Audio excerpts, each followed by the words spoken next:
The sky burned crimson that Tuesday morning when the ships arrived. Not one ship, not 10 ships, but thousands upon thousands of them, each one the size of Manhattan, casting shadows that plunged entire continents into artificial night. The Zeltharian Armada had come to claim what they believed was rightfully theirs, another primitive world to add to their galactic empire. Commander Vex Kara stood on the bridge of his flagship, the Dominion's Wrath, his forearms crossed behind his chin and his back. His compound eyes gleamed with satisfaction as he watched the pathetic little blue planet spin helplessly below. 6 hours. That's all it had taken to bring this world to its knees. 6 measly hours to shatter every government, every military, every last spark of human resistance. "Sir, the harvesting protocols are ready for implementation," reported his tactical officer, a spindly creature with too many joints and not enough skin. "Shall we begin the enslavement process?" Vex let out what passed for laughter among his species, a sound like glass breaking in a blender.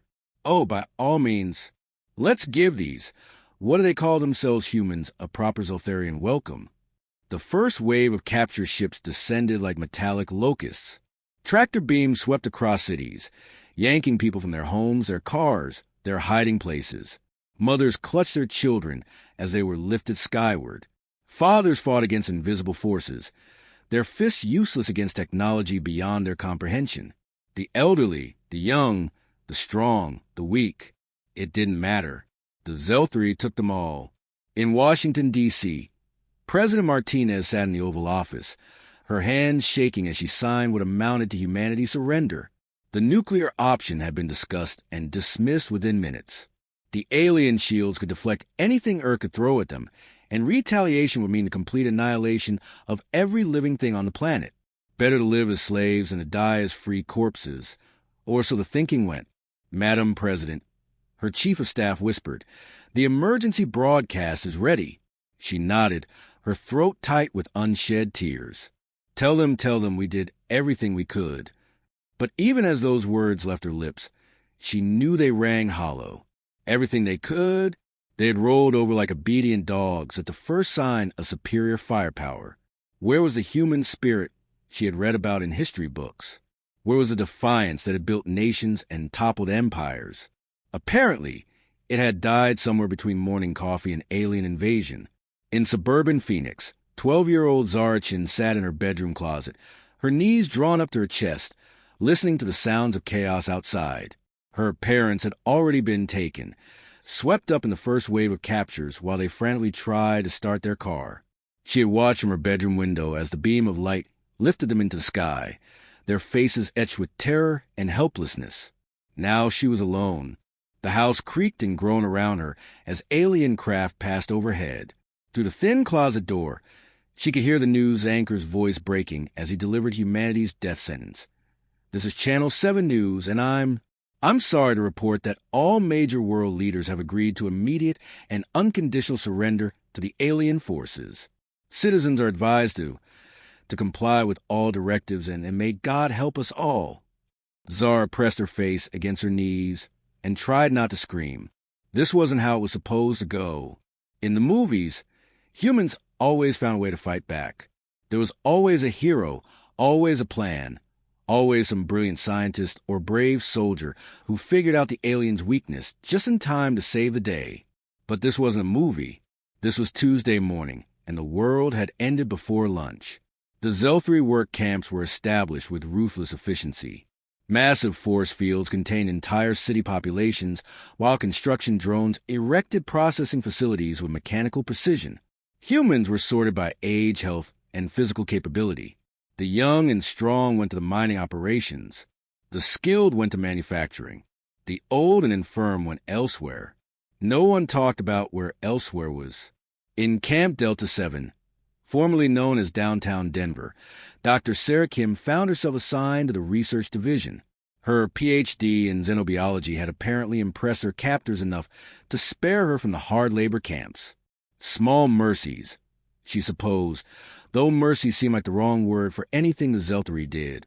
"You will study us," Commander Vex had informed her during the initial processing, his translator device rendering his words in perfect English. "You will learn our biology, our technology, our methods. and you will teach us about your species in return. And if I refuse? Sarah had asked, though she already knew the answer. Vex had gestured toward the massive screens, showing live feeds from the labor camps. Humans hauling massive or containers under the brutal gaze of robotic overseers. Humans falling from exhaustion and being dragged away by mechanical arms. Humans dying. Then you will join them, he had said, simply, and your knowledge will die with you. Rather wasteful, don't you think? So Sarah studied. She learned about Zotharian physiology, their complex nervous systems, their dependence on a rare mineral called quintarium that could only be mined from certain types of planets. She learned about their empire, spanning 12 galaxies and encompassing over 10,000 enslaved worlds. She learned about their history of conquest, their casual cruelty, their absolute certainty that might made right. And with each day that passed, with each new horror she witnessed, with each small defeat that crushed another piece of human dignity, Sarah felt something cold and hard settling in her chest, something that had nothing to do with knowledge and everything to do with rage. The Zelthri, for all their technological superiority, had made one crucial error in their assessment of humanity. They had assumed that surrender meant acceptance, that compliance meant submission, that broken spirits could never heal. They were about to learn otherwise. The first signs of resistance were small, almost invisible. A work detail that moved just a little too slowly. A research report that contained just a little too much useless information. A guard who found his weapon had mysteriously malfunctioned during his shift. The Zelthri dismissed these incidents as a natural inefficiency of primitive slaves. After all, every conquered species went through a period of adjustment. But in the hidden corners of the camps, in whispered conversations behind barracks walls, in coded messages passed between work details, something was growing. Something the Zelthri had seen on 10,000 worlds and had never once understood.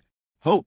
It started in Camp Delta 7 when Dr. Zara Chen made a discovery that changed everything. She had been studying Zotharian neural patterns when she noticed something odd about their brain scans. There was a frequency, a specific wavelength that seemed to disrupt their thought processes. It was subtle, almost undetectable, but it was there. Interesting, she murmured, adjusting the scanner settings. The Zotharian test subject, a minor officer who had volunteered for her studies in exchange for better rations, twitched slightly as the frequency increased. What was that? He asked, his translator struggling with what sounded like slurred speech. Nothing important, Sarah lied smoothly. Just calibrating the equipment. But it was important. Incredibly, impossibly important. Because if she was right, if her hypothesis was correct, then the Zelthri had a weakness, a vulnerability so fundamental that it could potentially level the playing field between captor and captive. She needed more data, more tests, and most importantly, she needed to find a way to communicate her findings to the other camps without alerting their captors. The answer came from an unexpected source. 12-year-old Zara Chen. Zara had been captured 3 weeks after the initial invasion, discovered hiding in an abandoned grocery store by a routine patrol. She had been assigned to Camp Omega 4, designated for children and adolescents too young for hard labor, but old enough for basic maintenance work. It was there that she met Marcus Rodriguez, a former Army communications specialist who had been assigned to the same camp due to an injury that had left him with a pronounced limp. You know what I miss most? Marcus asked one evening as they sat in the communal dining area, picking at their meager rations. The ability to complain about bad cell phone reception. Seems pretty stupid now, doesn't it? Zara managed a weak smile. It was the first time she had smiled since her parents were taken. My mom used to say the same thing. She'd get so frustrated when her videos wouldn't load fast enough. Smart woman, your mom, Marcus said gently. She raised you to be tough? She tried to. Zara's voice cracked slightly. I don't feel very tough right now. Marcus leaned closer, lowering his voice. Tough isn't about feeling strong, kid. Tough is about doing what needs to be done even when you're scared out of your mind. And right now, I need someone tough to help me with something important. What kind of something? The kind that might give us a fighting chance. Marcus had been working on a communication system, using salvage parts from broken camp equipment and his knowledge of signal propagation. It was crude, barely functional, but it could potentially reach other camps if boosted by the right kind of relay. The thing is, he explained, I need someone small enough to access the maintenance tunnels under the camp. Someone the guards won't pay much attention to. Someone who can move around without raising suspicion. Zara looked at the jury-rigged device Marcus had cobbled together. It looked like something a child might build from a science kit. All exposed wires and blinking lights. Will it work? Honestly, I have no idea. But doing nothing definitely won't work, and that's the alternative. So Zara became a courier, crawling through ventilation shafts and maintenance tunnels, carrying messages between the scattered pockets of resistance that were beginning to form in camps across the globe. It was dangerous work. If caught, she would face punishment that could range from solitary confinement to immediate termination. But for the first time since her parents were taken, she felt like she was doing something that mattered. The network grew slowly, carefully. Former military personnel, scientists, engineers, teachers, doctors, anyone with skills that could contribute to the cause. They called themselves the Underground, though they had no formal structure, no central command, no grand plan for liberation. What they had was information. And what Dr. Zara Chen had discovered about Zeltharian neural vulnerabilities was information that could change the course of the war. The message reached her on a Tuesday, exactly 3 months after the invasion, a coded transmission buried in routine work reports, so carefully disguised that only someone looking for it would notice. Sarah read it 3 times before the implications fully sank in. They had found a weakness, and they had found a way to exploit it. The plan that emerged from the underground was both elegant and insane. It required precise timing, incredible courage, and more than a little luck. It also required sacrifice that no one wanted to make, but everyone understood was necessary. Someone would have to get close enough to the Zeltharian command structure to deploy the frequency weapon they were building. Someone the aliens wouldn't suspect. Someone they would dismiss as harmless. Someone like a 12-year-old girl. Absolutely not, Marcus said when the proposal reached Camp Omega 4. She's just a kid. We don't send kids on suicide missions. It's not a suicide mission, came the reply from Dr. Kim. The frequency disruption should only cause temporary neural disorientation, enough to create chaos, but not necessarily fatal. Should... Marcus's voice cracked with emotion. Should isn't good enough when we're talking about a child's life. But Zara had already made her decision. I'll do it. No. No way. I won't let you. You can't stop me, she said quietly. And you know I'm right. I'm small, I'm young, and they think I'm harmless. I can get close to their command ship in a way that no adult could. Zara, my parents are gone, Marcus. Maybe dead, maybe enslaved on some other world, but gone either way. If there's a chance, even a small chance, that I can help free the people who are still here, then I have to take it. The tears in Marcus's eyes reflected the weight of the decision they all faced. In a perfect world, children wouldn't have to make choices like this. But their world was far from perfect. Their world was conquered, enslaved, and dying a little more each day. Sometimes, when everything else has been taken away, all that's left is the courage to say no. The frequency generator was small enough to fit in Zara's pocket, disguised as a broken toy she had been allowed to keep as a comfort item. The plan was simple in its desperation. During the monthly inspection of Camp Omega 4 by Commander Vex himself, Zara would approach him under the pretense of asking about her parents. She would activate the device when she was close enough for maximum effect. The day arrived with the same brutal efficiency that characterized everything the Zeltari did. Commander Vex descended from his transport like some alien god of war, his 4 arms moving in complex patterns as he gestured to his subordinates. The assembled prisoners stood in perfect rows, heads bowed, the picture of defeated submission. Zara waited in the back row, her heart hammering so hard she was certain everyone could hear it. The device felt impossibly heavy in her pocket, its weight seeming to increase with each passing second. Commander Vex moved through the ranks with casual indifference, occasionally stopping to examine a prisoner more closely or to issue orders to his guards. He was 3 rows away, 2 rows away, 1 row away. And then he was standing directly in front of her, his compound eyes reflecting her small form in a dozen different angles. Up close, he was even more terrifying than she had imagined, his exoskeleton scarred from countless battles, his presence radiating the kind of casual cruelty that came from absolute power. This was it, the moment that would determine whether humanity had a future or would simply fade into the long list of the Zelthary's conquered species. Zara reached into her pocket, her fingers closing around the device. She looked up at the creature that had destroyed her world, stolen her parents, and enslaved her species. Zara reached into her pocket, her fingers closing around the device. She looked up at the creature that had destroyed her world, stolen her parents, and enslaved her species.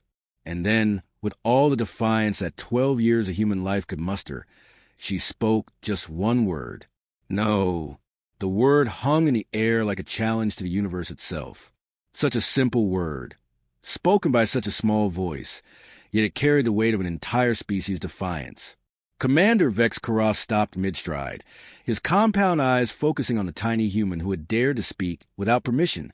In 3 months of occupation, no prisoner had ever addressed him directly. The audacity was almost amusing. "What did you say, little creature?" His translator rendered the words with mechanical precision, but there was something in his tone that made the nearby guards shift nervously. Zara's hand tightened around the device in her pocket. Her voice, when she spoke again, was steady despite the terror coursing through her veins. "I said no." A ripple of shock ran through the assembled prisoners. Speaking without permission was grounds for immediate punishment. Speaking defiantly to his Zeltharian commander was grounds for execution. Several people tried to step forward, to somehow shield the child from the consequences of her words, but the guards' weapons kept them in place. Vex leaned down, bringing his terrifying face within inches of Zara's. His breath smelled like ozone and decay. "No to what exactly?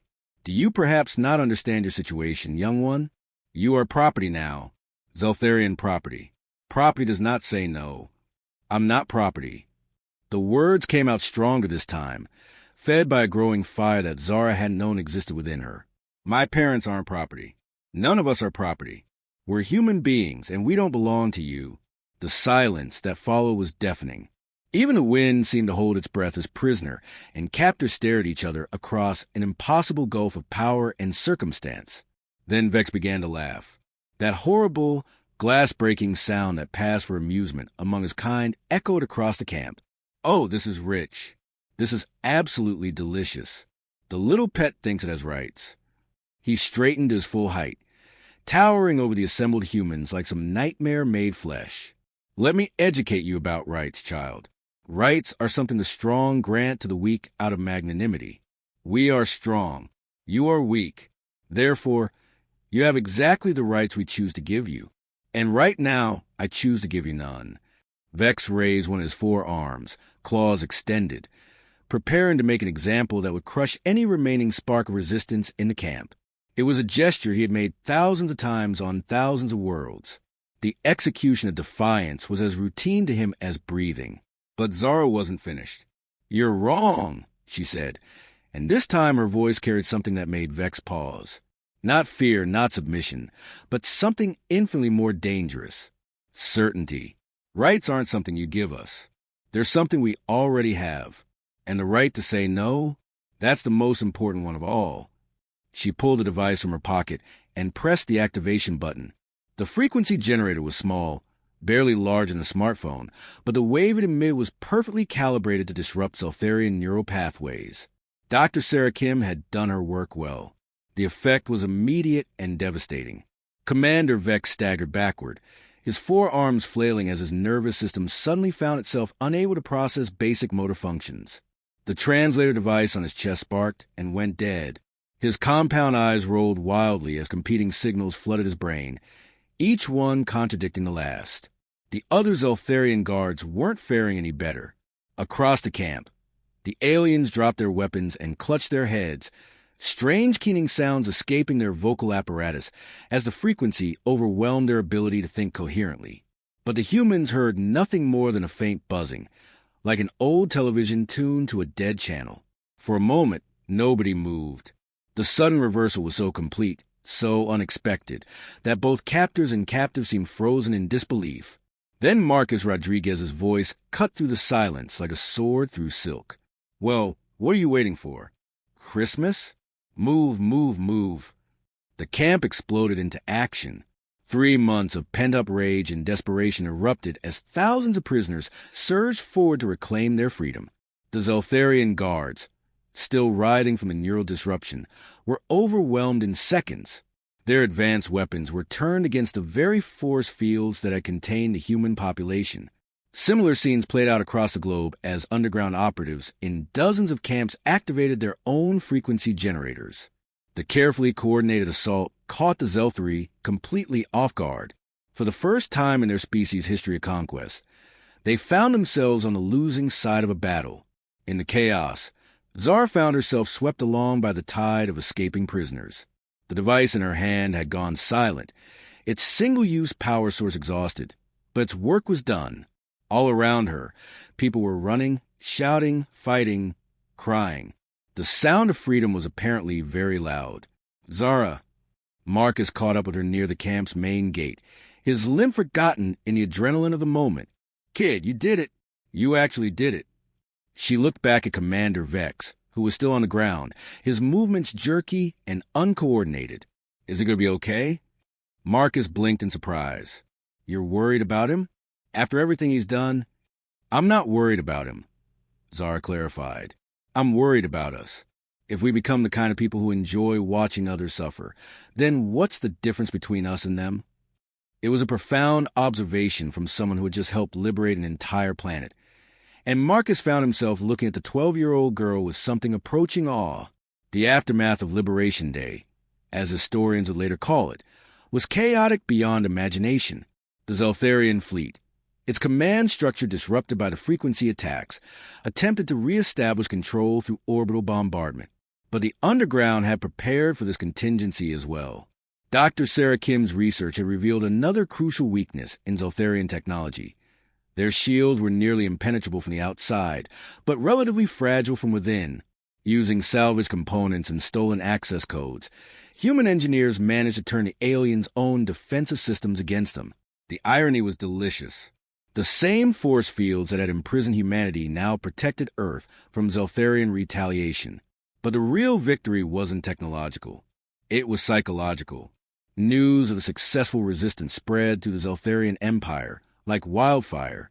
For the first time in their 10,000-year history of conquest, a primitive species had not only fought back, but won. The psychological impact on their other enslaved populations was immediate and profound. Rebellions erupted on dozens of worlds. The Quintaria mines that powered Zeltharian technology fell silent as enslaved species across multiple galaxies refused to work. The empire that had seemed unstoppable for millennia suddenly found itself fighting a war on 10,000 fronts. The humans, meanwhile, were dealing with their own challenges. Freedom, it turned out, was easier to win than to manage. The planet's infrastructure had been severely damaged during the brief occupation. Governments had collapsed. Economies had crumbled. Entire populations had been displaced. But they were free to rebuild, free to choose their own path forward, free to say no to anyone who tried to take that choice away from them.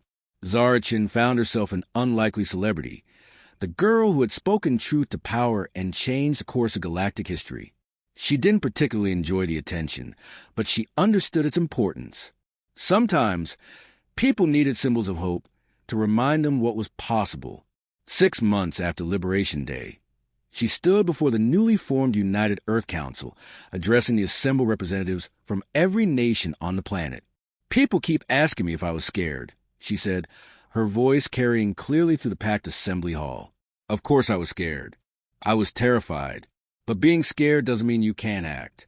It just means you have to choose to act despite the fear. She paused, looking out at the hundreds of faces hanging on her every word. The Zelthari made a mistake when they invaded us. They assumed that, because we were weaker, we would accept whatever they chose to give us. They never understood that strength isn't just about weapons or technology. Real strength comes from knowing who you are and refusing to compromise on the things that matter most. We are human beings. We have the right to choose our own destiny, to make our own mistakes, to build our own future. No one can take that away from us unless we let them, and we chose not to let them. The applause that followed was thunderous, but Zara barely heard it. Her mind was already moving forward, thinking about the challenges still ahead. The Zelthri might be defeated, but they weren't gone. Other threats would emerge. Other choices would have to be made. But humanity had learned something valuable during those dark months of occupation. They had learned that the most powerful word in any language, in any circumstance, was often the simplest one. No. 5 years later, Earth had not only recovered but thrived. The Zeltharian technology left behind during their hasty retreat had been reverse-engineered and improved upon. Humanity's first interstellar colonies were already being established on worlds abandoned by the collapsing empire.